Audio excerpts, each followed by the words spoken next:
Approximately 500 people in New Mexico die each year from drug overdose. You can save a life. Save a loved one. Save a friend. Save a family member. My grandfather, he was born here, right up the road. My grandmother, the same. My grandma and grandpa moved here, I think, in the 70s. And then my aunt next door, and then I have my other aunts next door, then my uncles, and then one of my other aunts. I have 2 boys and a girl, and 2 beautiful grandchildren, a boy and a girl, and one on the way. Basically, can't expect to see a family more caring and tighter than ours. I actually ended up incarcerated at a pretty young age. I've been in the system since I was about 13. Well, I got started into the party scene, so I kind of started out with like ecstasy and stuff like that. It was really a tough chapter. Recently divorced, single mom, struggling to get through a career. It was just a tough time in our life.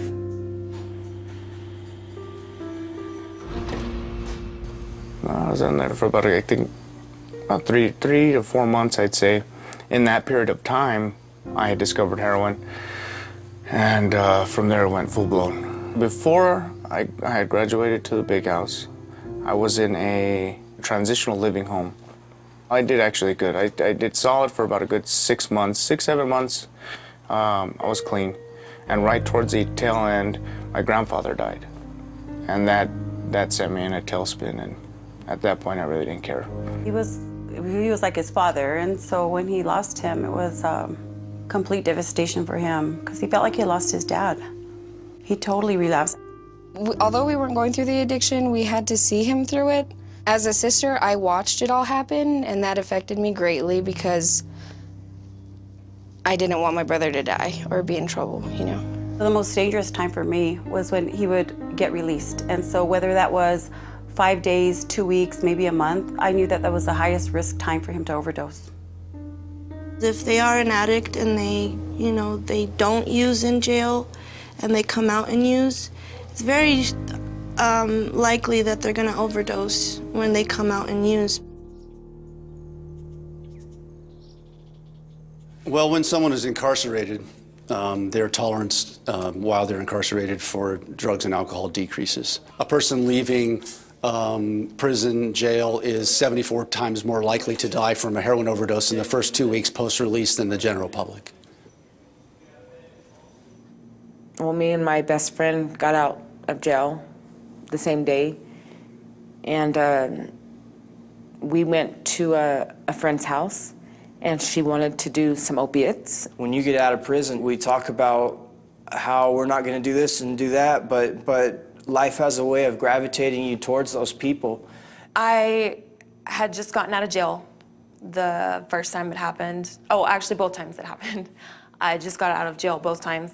If you have any period of time where you're not using opioids, whether it's a prescription or heroin, your body's tolerance decreases, and even up to a year after your release, you are significantly at higher risk for both a prescription opioid overdose and a heroin overdose death. The hardest thing coming out of incarceration, I would have to say, is the company you keep and your environment, you know. There was a worry always that I would come home from school and I didn't know if I was going to go to my grandmother's house and find my brother alive or not. And that was hard. You can save a life. Save someone you love. Save a family member. You can make a difference. Learn how to use Narcan.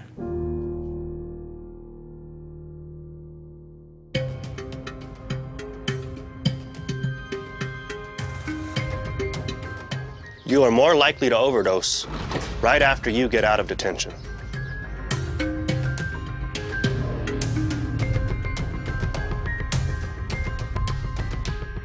I want to add on top of that, if any of you shared that you have overdosed 5 times, if any other men in here have overdosed, that jacks your overdose risk even higher. So we're going to talk about how to keep yourself safe. I had just gotten out of jail the first time it happened. Oh, actually both times it happened. I just got out of jail both times. Why are you more at risk when you leave detention? So if you have a history of using opioids and other drugs, I'm not going to tell you not to use drugs when you get out of here. That's not my business. You make the decision to change. So my job is until you decide to do something maybe that's more healthy or better for you, that you stay alive. Because if you're dead, you can't make any changes. So first of all, after you go to jail or prison, your tolerance goes down. If you used before you came here, when you get out, you can't use as much as you did because you're putting yourself at risk. So whatever drugs any of you have used in the past, if you haven't used while you're in here, when you get out, your tolerance is going to be low. I know that whenever you get out, I hear that people overdose a lot on heroin. That's what I have heard, because they do what they thought they could do when they get out, and it's too much for them to handle. I also tell people, not only when they have a new dealer, but when they get out of jail or prison, if you're going to shoot drugs, to do a test shot, to do less than you're used to doing. So, like, significantly less than what you're used to doing before you were incarcerated. And that goes with any, like, that's not just, I mean, this is about opiate overdose prevention, but that's also methamphetamine or cocaine or anything else that you might be using, alcohol, all of it. Alcohol is a respiratory depressant. Heroin and prescription opioids are respiratory depressants. They work on this part of your brain that controls your drive to breathe, and it slows that down to the point where you are not breathing enough or you stop breathing completely. There's also drugs called benzodiazepines. Ativan, Xanax, Klonopin, they call them Xanibars. Xanax, Klonopin, Valium also slows everything down. So when you mix an opiate with alcohol and a benzo, you have the deadly triad in New Mexico. And those are what cause most deaths in New Mexico, or the combination of those three things. Also, when I talk to people who use alcohol and opioids together, I try to talk to people about using the opioid first. If you're already buzzed on alcohol, even a couple beers can make you buzz, right? You're going to be taking more risks than you normally would. If you and I are getting out at the same time and we're going to use, and we know our tolerance is down, we're going to take turns. So you do your fix first, and then I wait and make sure you're okay. I've got the Narcan. If you don't go out, then I can take my turn. So overdose planning. Like, if any of you do use opioids and you get out and you're going to be using, have a rescue buddy and have your family member or friend or somebody know where the Narcan is and know how to use it. She was so excited in her angst to get high when she got home. She did too much. And her boyfriend called me and I kind of coached him through how to use the naloxone. Also, I would encourage you, if you can, if you have the kind of family and friends where you can do this, is to have a discussion about, hey, I'm going to go use in the other room. Will you come and check on me in a few minutes to see if I'm okay? And you have the Narcan and you're my rescue buddy. Now you could be my dad, you could be my uncle, you could be my mom, families can have that conversations with each other if they can. I'd say about 30 minutes later, she wanted to do some more. She went to the bathroom. I heard a thump. A lot of people who don't have a place to live go to public bathrooms to inject. And whether it's a library or Albertsons, what if I'm in a McDonald's bathroom and it's this big and I'm injecting heroin and I fall out and I fall in front of the door and I weigh 175 pounds and I'm alone? What's going to happen? No one's going to get the door open. By the time the fire department gets the door open, I'm going to be dead. And you can be health educators in your families and friends and tell, if you know people who are getting out, if you know people, even people who've been to treatment for a couple months, or people who have stopped using and are in a Suboxone program or a methadone program. All that applies to them too, because their tolerance is down. So you can pass this information on to your friends and family and be, you know, a little health educator in your community. Amen. You can save a life. A friend. A family member. Learn how to use Narcan.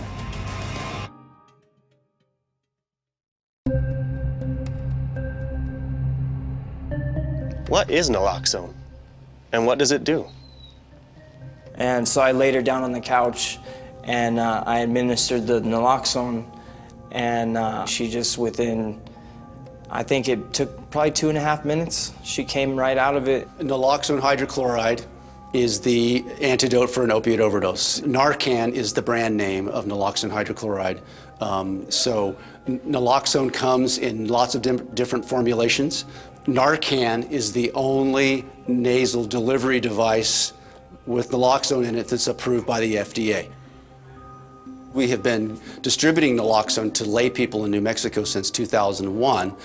This makes it very simple, and really we want to focus on lay people, drug users, their families and friends being trained on how to use Narcan nasal spray. It's very specifically targeted. It does one thing, it does it extremely well, and it doesn't have any downsides. You can't overdose on it, you can't hurt anybody with it, so it's super safe and very, very effective. So we have pain receptors in our brain that are like a little target, and when we take something like an opiate, the opiate will bind to those receptors in the brain. And the way that Narcan or naloxone works is that it basically displaces that opiate from the pain receptor in the brain in order to reverse an overdose. Naloxone is super safe. It has fewer side effects than aspirin. Narcan is not a dangerous drug, so if you were in question about whether or not somebody was down and out because of an opiate overdose, you could administer the Narcan, and if they didn't have any opiates on board, that medication wouldn't do anything, nothing would happen. This is only going to work on the opioid. It's not going to work on the other things. Opioids are a specific class of drugs, and here's a list of what all the opioids are and some street names for them as well. It's mostly oxy, heroin, Vicodin, methadone, and fentanyl is a synthetic opioid that is becoming more popular, that is very dangerous and easy to overdose on. The message I really want you to get from this is use this on anybody who you think is overdosing, no matter what drug it is, because you never know what somebody has taken, right? And it will not harm somebody if they are not having an opiate overdose. Save a life. Save someone you love. You can save a life.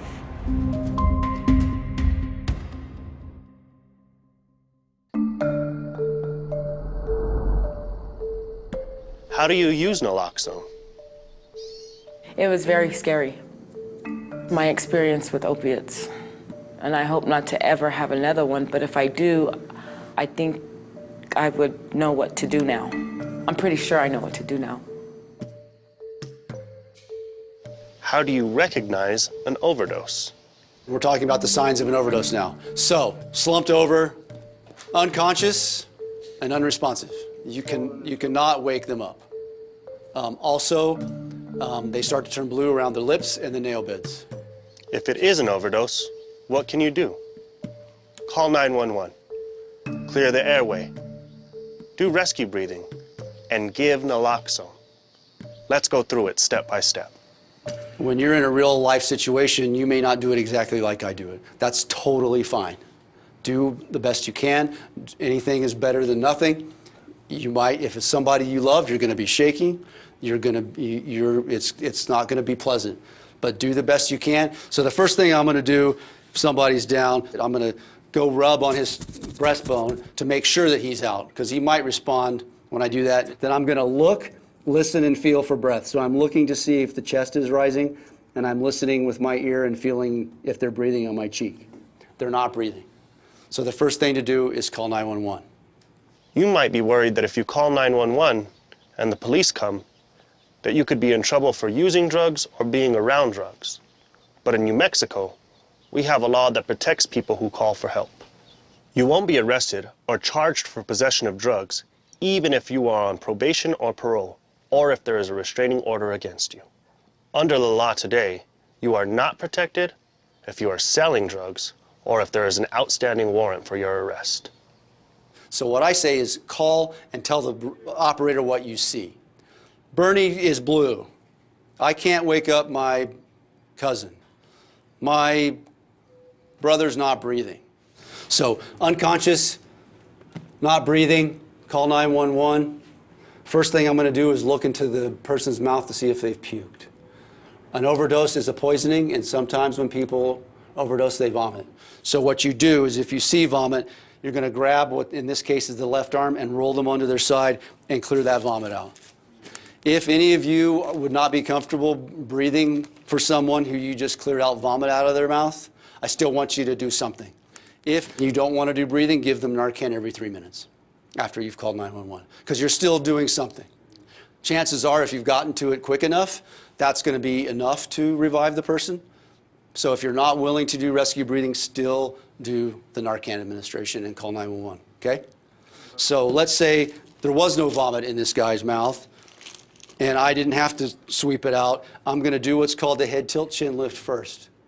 I'm raising up the person's chin because I want to breathe into their windpipe and not into their esophagus. The first thing I'm going to do is pinch the nostrils. I'll have this face shield on there. I'm going to pinch the nostrils, and I'm going to give 2 breaths back to back.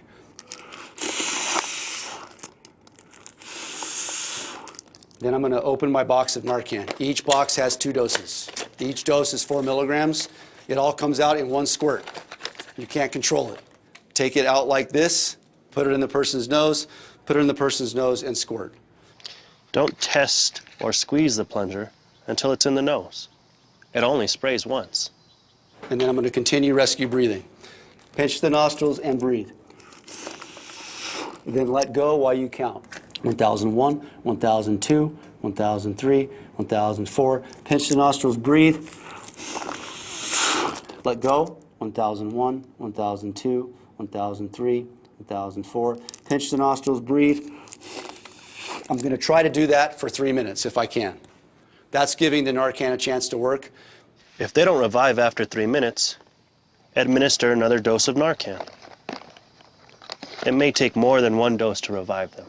So they come out of it, let's say, after the 3rd time, boom, I mean, they start moving around. What do you do then? So what I'm going to do is I'm going to say, hey, Bernie, you overdosed, so I'm going to roll you onto your side. I'm going to grab this arm again and roll them over into the recovery position. It's mostly because they could vomit after you wake them up, so tied to withdrawal perhaps. So I want them, they can't protect their own airway. When you've been out for a couple minutes not breathing, you're going to be confused, disoriented, scared, you're not going to know where you are, and you may not be able to fully control your own airway. So roll them onto their side and keep them on that side in the recovery position. So this is the position that you put the person in if you are calling 911 and not doing rescue breathing, or when the person wakes up, this is what the position you roll them in. So what I would do is I would grab, this is his left arm, and watch how easily he rolls over when I do this. I'm going to bend this arm and put it underneath his head, and I'm going to move this knee out like this. So this is the position you want to put somebody in when they are revived. What if you leave before help arrives? And if he, like, say he woke me up, or he and decides to bail because he doesn't want to deal with who's coming, he can leave me in this position, and whatever Narcan he's used on me, leave it next to the person so that the EMS knows, fire and medics know that it was a suspected overdose. What if you don't have any Narcan? So you know how I've said doing anything is better than doing nothing. If you don't have Narcan, sometimes rescue breathing alone can wake the person up. So if you run out or you don't have any and you're willing to do it, I would do rescue breathing on somebody if you don't have Narcan, because that's doing something. Just call 911 and do breathing for them. Only naloxone reverses an opioid overdose. Don't shake or slap the person. Don't put ice or anything else in their pants. Don't put them in cold water or in a cold shower. And don't inject them with anything except naloxone. Again, only naloxone reverses an opioid overdose. Now to recap, what can you do for an overdose? Confirm the person's not conscious and you can't wake them up and they're not breathing. Call 911, report what you see. Make sure they haven't vomited, give 2 quick breaths back to back. Give the first dose of Narcan, do 1 breath every 5 seconds for 3 minutes.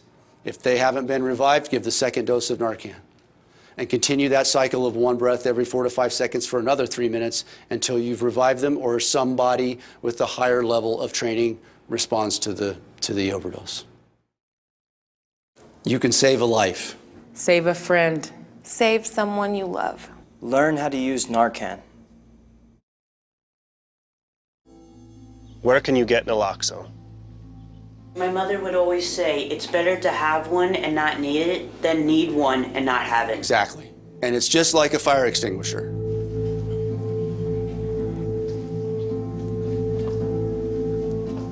You can get naloxone at a number of places. You don't need a prescription.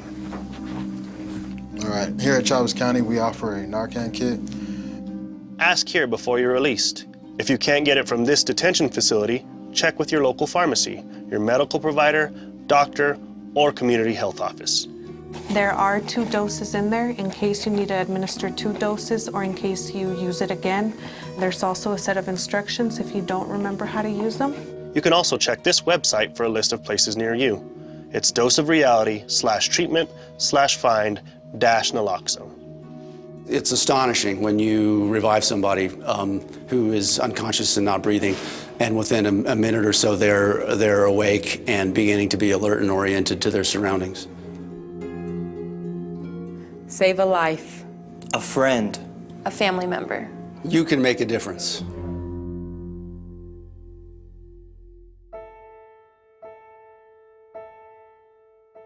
I've worked with men in the past who are in and out of prison that this is not the total definition of who any of you are as human beings. You're a lot more than just this time frame locked up. You're a million other things. And it's really important to remember that this is just a snapshot of your life and it doesn't have to define what your life is like leaving here. You can succeed. Amen. So take care of yourselves, be strong, do the best you can, and don't see yourself as just this. You're not just this. You're all kinds of other amazing things as human beings. As you leave detention, find someone to support you, someone to talk with, maybe your family or a special friend, someone who can support your success back in the community. Anna, come make tortillas and Anna, come on.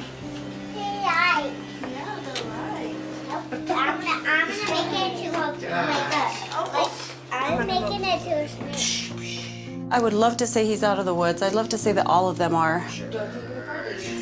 There you go. Good job. I think there's work and recovery that you have to do every day. And so I encourage him often. Remember, you're amazing, you're beautiful. It's been a process, it takes time, but if you have hope and you believe, we just, we have so much love for each other.